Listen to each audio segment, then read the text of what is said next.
Hi guys, তো আপনারা দেখতে পাচ্ছেন ডাব্লিউবি অল ভিডিও।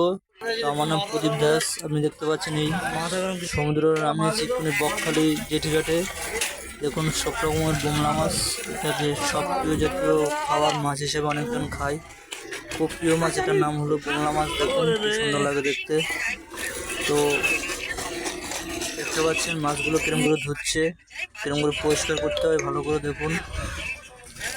দেখতে পাচ্ছেন এই যে নৌকোটা দেখতে পাচ্ছেন, এটা মাছ ধরে এসছে সমুদ্র থেকে। ইনি যাচ্ছেন মাছ ধরতে। দেখুন কি সুন্দর নৌকো, অনেক বড় নৌকো, প্রায় মাছ ধরতে যাচ্ছেন ইনি। এটা দেখতে পাচ্ছেন সেই বকখালি মহাসমুদ্রের সিনেটা দেখতে পাচ্ছেন। তো বন্ধুরা, এরকম মজার ভিডিও পেতে চ্যানেলটা সাবস্ক্রাইব করে রাখুন। সুন্দর ভিডিও আপনাদের সামনে আরও নিয়ে আসতে পারতে পারি পরবর্তী ভিডিও দেখার জন্য। ধন্যবাদ। এটা দেখতে পাচ্ছেন যেখানে বকখালি শুটকি মাছ শুকানো হয়, সেই চর এটা। শীতকালে যে শুটকি মাছ শুকানো হয় সেই চর এটা।